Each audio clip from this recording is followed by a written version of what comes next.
Hello friends, it's me, and today, have MadPad actually gone mad? Is what I would have said initially about this new game theory, but I was wrong. My deepest apologies. This FNAF theory is kind of food for thought, so please forgive me. I'm sorry. Let's watch it together. What if I told you that everything we thought we knew about FNAF was a lie? That Freddy, Bonnie, Chica, and Foxy were never possessed? That the bite of 87 never happened? Heck, that the bite of 83 never happened? What if I told you that William Afton didn't die because some spirits harassed him in a back room, but because he got careless and wet? What if I told you that Golden Freddy never existed? You would all think that I was crazy, right? That after 60 episodes covering this series that I'd finally lost it, or gotten so desperate that I needed you to throw it all away and start again for content. But I assure you, I'm still here. Totally sane, or yes, as sane as I've ever been, and As sane as totally suspecting that some, maybe even all of the statements that I just made are 100% true. So open your ears and listen to what I have to say, because once I'm done, none of us will look at this franchise the same way again. Game Theory. Hello, Internet! Welcome to Game Theory! Hello Internet, welcome to Game Theory. Hi. Where am I the only one that hears that weird humming sound? I think it's coming from the subscribe button. Can you help me smash it? Oh, thank goodness, that was driving me insane. Huh, what's this small disc that fell out? Yep, probably not important. Today is a big day as far as FNAF theory goes. Usually I'm here picking apart details from the newest book, or trying to solve one very specific part of the franchise's history, or reminding you that robot kids do in fact exist and Gregory is one of them. But this episode has a wider scope. It's bigger. It touches literally everything released in the franchise thus far. I don't know if I agree with today's theory or not. I don't even know if I like today's theory or not. Scratch that. I do know. Kinda hate it, and what it means for the franchise. But regardless of whether you agree or disagree, love it or hate it, I am asking you to keep an open mind about it, because this one feels important. And the Yes, right. Please be understanding and open-minded about it. Thank you so much. Thank you. implications of it, if true, would certainly result in the biggest shakeup for the series since the conclusion of FNAF 6. Today, I'm asking you to take everything that you thought you knew about FNAF 1, 2, 3, and 4. Possessed animatronics, the crying child, the missing children's incident, the entire existence of Golden Freddy. Take all of that and burn it to the ground. Maybe not burn it, we've seen that that tends not to work. Take it all and put it through a paper shredder or something, will ya? Because none of it matters. None of it. It's all wrong. Or maybe it isn't. But before I explain why, I have to tell you that brand new holiday theory wear is available right now. And while I might not be the hugest fan of the implications of today's theory, I am the hugest fan of the merch that we've got lined up for you. Starting off with the newest addition to my rainbow of jackets, turquoise. You guys know at this point that I love me some bright, colorful jackets, right? You may also know that a couple years ago I partnered with Creator Inc. to make my own ideal jacket. Vegan leather, zips on the pockets to keep them secure, a special interior pocket that's a little bit larger to fit a tablet or a Nintendo Switch, and overall a stylish, well-fitting, brightly colored jacket. And I gotta say, we hit it out of the park. It is indeed my favorite jacket. The only thing that I don't like about it is that it's only one color, and I want to be able to wear any color I want at any time I want. So this time we remade the jacket in a beautiful, vibrant turquoise. It's a color that I always wanted in jacket form but could never find in the store. So you know what? We just went out and chose it ourselves. So add this one to your collection, my friends. Gotta catch 'em all. Map Pack color jackets. Yep, that didn't fit in the cadence at all. Or let me try. Gotta catch 'em all, Pokemon. you know, maybe you prefer your jackets with a bit more lore. Well, if you need a jacket that screams, I love puzzle solving, get ready. We've got the next installment of our puzzle jacket line as well, the Quest Jacket Volume 3. It's not just a jacket, it's an experience. Basically, this thing is an escape room that you can wear. Complete the puzzle that's built into the various parts of this jacket and you win yourself a special prize. The Quest Jacket is something that was created by us. We are the only people crazy enough to make a wearable item that is also also a series of puzzles and lore. In fact, we reached out to a couple of factories and they outright told us, no, we will not make this jacket for you because we are asking them to print things in places where you don't normally print. It is just very complicated to make these jackets. There's a reason we're the only people to do them, and I think you're gonna have a blast with this one because there's even more challenging puzzles to solve and a much more fashionable design, making this one more wearable than quest number 1. So, are you ready to uncover the mystery and save the galaxy? Good luck, Space Ace. Believe it or not though, we also have things that aren't jackets, like our 4-channel candle set. Ever wonder what the channels smell like? Probably haven't because, well, why would you? But dear viewer, smell-o-vision is finally a thing with these candles themed around each of our 4 channels. We've carefully constructed 4 signature scents that we think really help encapsulate each of the channels perfectly. Screen Fiend, which smells like red plum and cinnamon, Witty Banter with hints of jasmine and mint, Mid-Episode Regret, very familiar with that one, but it smells of beautiful sandalwood, and my personal favorite, Fresh Lore, giving you that clean aroma of linen. These The fresh lore! I'm sorry. Candles are made of soy, which means that they burn clean, and they also last for up to 40 hours. So if your gamer cave is starting to smell a bit too much like Doritos and Mountain Dew, these candles may just be your perfect get. Or if you want another way to set some mood lighting, check out our Game Theory Plasma Orb. We've harnessed the power of lightning and mixed in some game theory to turn it into our signature green. When you touch it, you are gonna feel like a super-powered mad scientist, and this is a big boy. Lots of the online plasma orbs tend to be small, but nope, we went with the jumbo size here, so you are harnessing a lot of lightning on your desk. Anyway. Reminds me of Spider-Man's Mysterio. These are just a few of the items that we got going on. There's an awesome blanket, lounge pants, a t-shirt hoodie. There's even a FNAF NASCAR jacket and a lava lamp. I did that thing where I said yes to too many merch ideas, but gotta be honest with you, I love them all so much. Oh, and also there's some film theory merch in there too. It's kind of cool, I guess. But all of it is waiting for you down in the description below, and you better do it quick before I decide to retcon it all out of existence. Speaking of retconning, back in 2019, we got the release of Five Nights at Freddy's Help Wanted, otherwise known as FNAF VR, a game that, to this day, ranks as my 3rd favorite from the franchise. On one hand, it was looking forward to the next phase of the series by introducing a new villain, Glitch Trap, but it also had its feet firmly planted in the past, a culmination of everything that had come before in a very literal way, by collecting the first 3 games and turning them into VR experiences. It really felt like an inflection point for the series, a transition from the old story of a serial killer in a haunted pizzeria to the new stories it had yet to tell about the killer living on through technology. But buried in the game were some lines that made everyone stop and go, huh? Right at the top, we got this moment. We know that Fazbear Entertainment has developed something of a bad reputation, and while it's true that some stories associated with our name were loosely based on actual events, the majority of them were total fabrications from the mind of a complete lunatic. Lawsuits pending. With the lunatic shown on screen being, of course, a picture of Scott Cawthon himself. It felt Yep, Scott Cawthon. The person himself.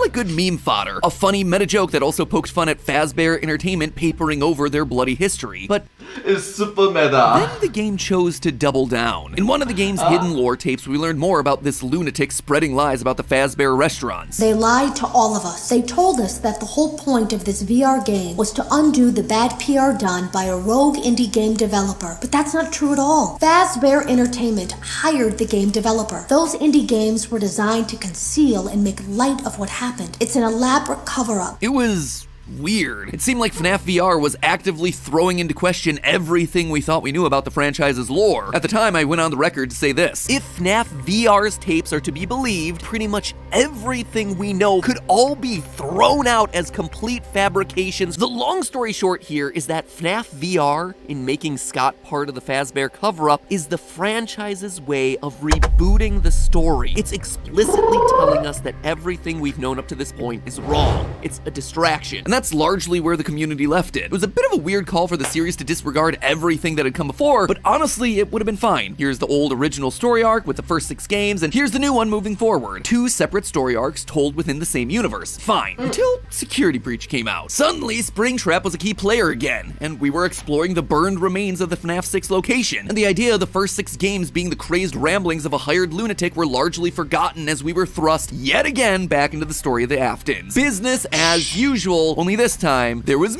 Music Man! Music Man! So that was pretty much the status quo for the past year. But then, in late September, the unthinkable happened. We got another book. I know, I said the B word. I'm sorry, but stick with me, this one's different. You see, this one delivers on the hope that we've had for the books from the very beginning, that they would take small moments from the games and expand upon them to bring more clarity. Care to guess what moment from the games they chose to expand upon? The story of a rogue indie developer hired by Fazbear Entertainment to create a series of games covering up the company's shady past. And if there was any lingering doubt as to how this story fit into the games, the title was none other than Help Wanted. I'm about to summarize what exactly happens in the story, but the TLDR of it is exactly what we predicted back in 2019, that everything you thought you knew about the franchise is dead, just not exactly in the way that we thought, and it suddenly changes everything about how we should be approaching this franchise moving forward. So, moving forward, what is MatPat's plan?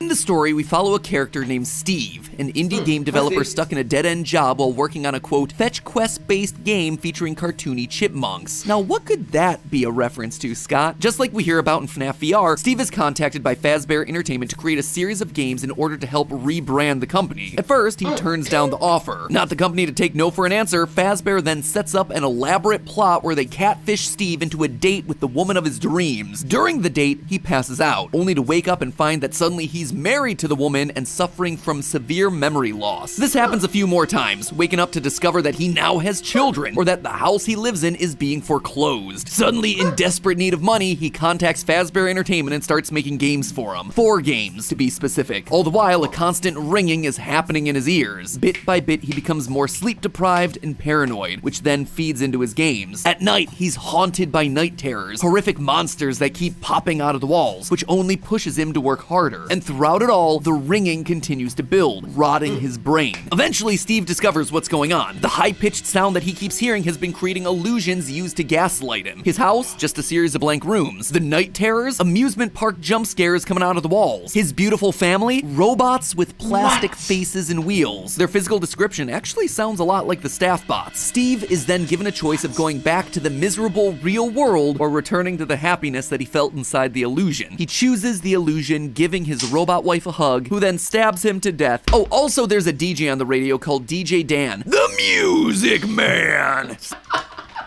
The Music Man!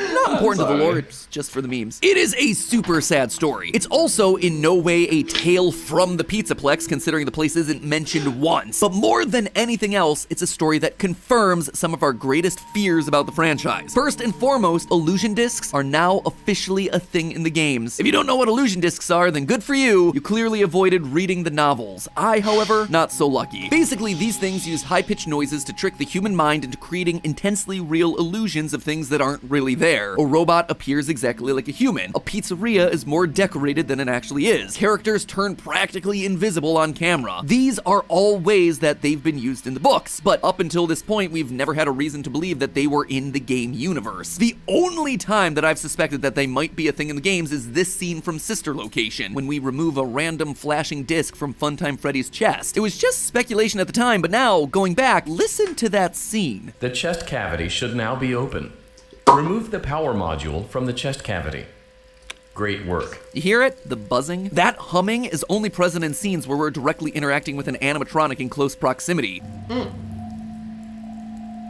Just saying, there might have been more evidence to suggest that these things were actually in the games earlier than we thought, but hindsight's 2020. With this new story, we know it's valid technology, and that has huge implications for things that we see throughout Security Breach, like when we hear high-pitched ringing and have distorted vision anytime Vanny runs past us. Why Glamrock Freddy apparently can't see Vanny until he gets Roxy's eyes. It's all much more likely now because she's using illusion discs. It may also play into the mystery of who Patient 46 is. In Retro CD number 15, we hear this clip. I have this still shot the text pulled from the security footage that recorded you in the Pizzaplex. That's you, isn't it? I know this image is distorted, but I think it looks like you. You're talking to someone. or something. They almost look like rabbit ears. One of the consistent features of the illusion discs is that they distort or blur any images that appear on camera. We see this all throughout the fourth closet, so the fact that the still image and the distortion are directly being called out here in the CDs indicate that Patient 46 may also be hiding behind an illusion disc. Who knows, if my guess was right and Gregory is meant to be Patient 46, that could be why he's appearing all blurry here in the camera shots from the DLC poster. Admittedly, that opens up its own can of worms and contradictions that would merit their own discussion, like why would he be clearing all these other pictures? I'm just tossing it out as something for us to chew on. Much more importantly though, the Help Wanted story confirms that FNAF 1, 2, 3, and 4 are canonically video games within Freddy's fictional universe. They were created by a hired gun. A hired gun who, in the story, is confirmed to not be familiar with the events that happened at Freddy's. Quote from the story: "It took a few seconds for the name Fazbear to ring a bell, but then Steve remembered the kids' pizza places that once had been wildly popular but had suffered a downfall after a variety of criminal allegations. There had been talk of murders, though Steve didn't remember how many. There was weirder stuff too, stories about paranormal events and that kind of nonsense. Steve doesn't actually know the stories and events that took place. He doesn't remember how many kids died. He doesn't believe in paranormal activity. He is an unreliable narrator, which therefore puts everything in those first 4 games into question. He knew rumors of paranormal activity, so he created possessed animatronics. He knew about murders, so he put in minigames depicting kids being murdered. As for the facts though, he cannot be trusted. And the story tries to make it crystal clear that FNAF 4 was largely of his own creation, born out of the torture that Fazbear was subjecting him to. As his hallucinations get more nightmarish, Steve starts seeing monsters literally appear out of the walls. One of them is described as follows, quote, "It was the head of something. It was small but bulbous and vain, its large eyes almond-shaped with cat-like pupils. It lunged forward from the hole in the wall and parted its jaws to reveal a mouthful of sharp-looking teeth. Its pointed tongue darted out like a snake's when it sniffed the air." This moment isn't just to show us Steve's torture, it's to show us the influence that it has on the games that he's making. Look at the description. Does it remind you of anything? A character with cat-like eyes, a long pointed tongue, sharp teeth, who likes to pop out unexpectedly? It's Nightmare Foxy from FNAF 4. Look at this picture from the teasers leading up into the game, especially the long pointed tongue. Who else pops out from the closet, from under the bed, from behind a TV in that game? Foxy. The book is spelling out for us why that game is so different, why it's no longer a game about Fazbear Pizzeria. The torture became so much that the story had shifted from being a Fazbear story to being a Steve story. 4 games, 1 story. It's the clue that Scott gave us a long time ago during a live stream after the release of FNAF 4. At first, I suspected the line was all about dream theory, that all of it was happening in the nightmares of a child, and I think that one was right. Then it shifted to the 4 games being about one family, the Aftons, as their kids grappled with the sins of their father, and I think that was also right. But now it's changed once again. It's now 4 games about one new story, Steve's story. The story of a game designer that was being gaslit by an evil robotics company. You know, I gotta hand it to Scott. It's actually impressive how many times he's been able to make that single phrase describe the same set of 4 games. It also means that Scott gets to have his cake and eat it too. He gets to make those first 4 games the equivalent of dream theory without it actually being a dream. Oh, was the puppet referred to as a he in FNAF 2?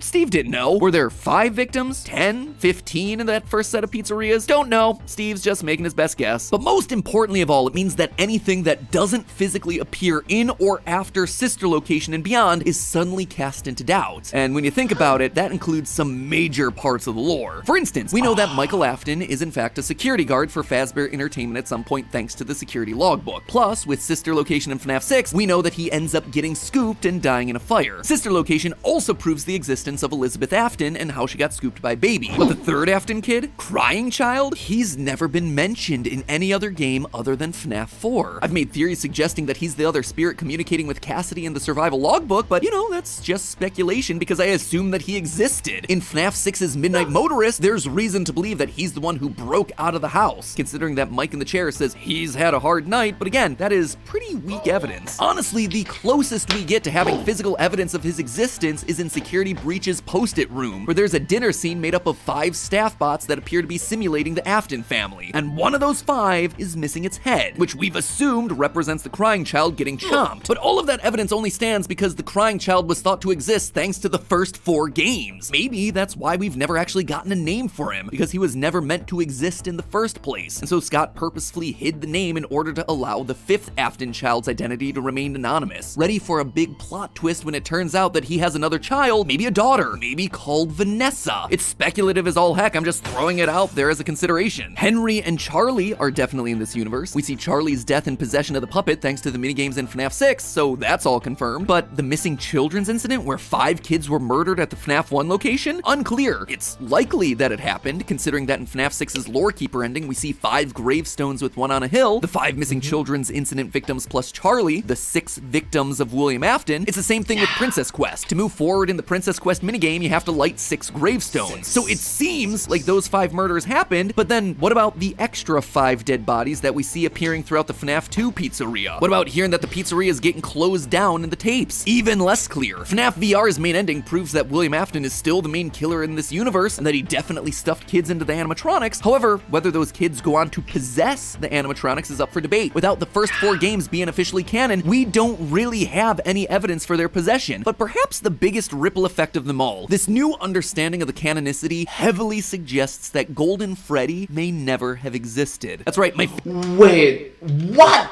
the... What? Nethead, come on, man. favorite clickbait yellow boy may not actually be a thing in this franchise at all. Consider this. Golden Freddy, while seemingly this super important piece of the lore to the franchise, hasn't shown up in a major way in any recent titles. He's only ever shown up in titles with questionable canonicity, like FNAF World, which is definitely not canon, Custom Night, which is Afton's personal hell, and FNAF AR, which isn't really canon. And if you think it is, then both Shamrock Freddy and Chocolate Bonnie are canon, and I refuse to live in a world where that could possibly be true. But in the main games, nothing. In Sister Location, his name is used in a Custom Night challenge. In FNAF 6, completely absent. And in Security Breach, sure, there's a golden Glamrock Freddy that you can collect, but there's a golden toy of every character that you can collect. In fact, I think Security Breach was outright trying to tell us that Golden Freddy has never been a thing. Of the dozens of collectibles that you can find throughout the game, plushies, figurines, keychains, sweaters, 4 of them actually seemed important. 3 posters from Fredbear's Family Diner, and an even older one from Fredbear's Singin' Show. The Singin' Show is, I don't know man, it makes it look like the next game is gonna be a crossover with Bendy and the Ink Machine. But the Fredbear's Family Diner ones are the ones that I want to focus on now. Look at these things. One of them has the golden Bonnie with a purple bow tie, just like you'd expect. But the other 2 show us a brown bear with a black hat and a black bow tie. And you see, that is a huge detail. Up until this point, we've been under the impression that there were only 2 mascots at Fredbear's Family Diner, Golden Bonnie and Golden Freddy. In FNAF 3, we see a Golden Bonnie and Golden Freddy performing together on stage. Similarly, in FNAF 4, we see Golden Bonnie and Golden Freddy again. It was always those 2 together, with other characters like Foxy and Chica not showing up until later. So why then in Security Breach would they show us regular Freddy as the one on the Fredbear posters? Unless he is Fredbear. It's everything that we've been talking about today. Our evidence for Golden Freddy is all founded upon the original 4 FNAF titles, games made by a guy whose brain was slowly turning to mush. But when you actually stop and look for the physical evidence of who Fredbear was in the games that are still considered to be canon, all we get is a brown bear. Golden Freddy was never real. He never existed. I know, it seems wild, but it actually helps answer a lot of questions that we've had about Golden Freddy throughout this franchise. First off, his wildly inconsistent appearance. In both FNAF 1 and 2, he appears gold with a black hat and bow tie, but in the FNAF 2 minigame showing Charlie being killed outside Fredbear's Family Diner, the Freddy we play as is brown with a black hat. Oh, wait a minute. It's getting very confusing. I believe even MatPat is being confused right now. It's like, wait, what? What?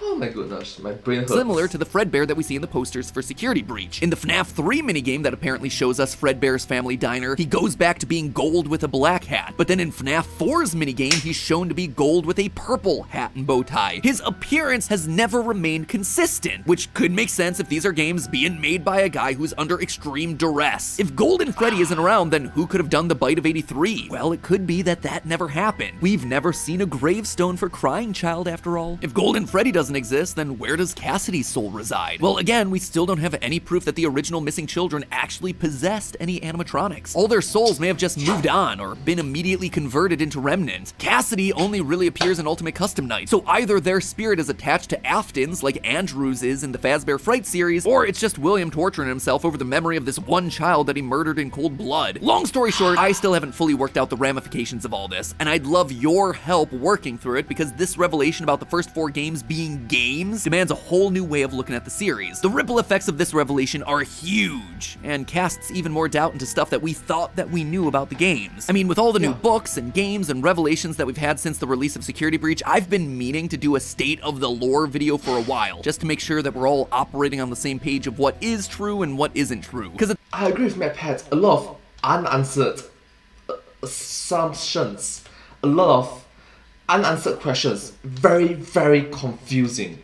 At this point, it's hard for even me to keep track of what we've proved, what's only speculation, all of that. And after episodes like today, that sort of video feels more important than ever. So keep an eye out for See, even he is confused. Even MadPat is confused. for that one in the next couple of weeks, which means that I'm back to researching FNAF from square one. And I thought we were done with the scary season. But hey, at least while I'm pulling my hair out, I can look good doing it thanks to my new Game Theory merch, which, just as one final reminder, is linked down in the description of this video. So grab yourself a jacket, a hoodie, one of the other jackets, a plasma ball, one of the other hoodies, one of the other jackets. We got a lot of jackets and hoodies right now. Anyway, grab one of those items or multiple of those items before they're all gone. Now, if you'll excuse me, I gotta go hide under my new Game Theory blanket. Just the thought of revisiting all of this lore yet again is making me have nervous sweats. I guess I'll see you all next week, unless I decide to stay under here forever. But hey, that's just a theory. A game theory. Thanks for watching. And hey, if you want to go back to a time when we thought we knew the ins and outs of this franchise, click here to watch our previous timeline on the series. Ah yes, the days before Phasgoo. Or if you're in the mood for horror game lore that hasn't been entirely retconned yet, why not click the video on the right where I predict the story of Poppy Playtime Chapter 3. And with that, as always, I'll see you next week. I just love it that originally MadPat was like, this is the final theory. No, this is the final theory. This is the final. You get the point, you know. I'll see the meme at the back. I'm sorry. Yet again is making me have nervous sweats. I guess I'll see you all next week, unless I decide to stay under here forever. But Make FNAF theories. Make several theories about Golden Freddy. Then say he doesn't exist? Did I say he doesn't exist? Wait, what? Well, thank you so much for watching this video. If you do like this video, please remember to like, share, and subscribe to my channel and comment down below if you have any advice. But hey, that's just a theory. A game theory. Thanks for watching. Thank you.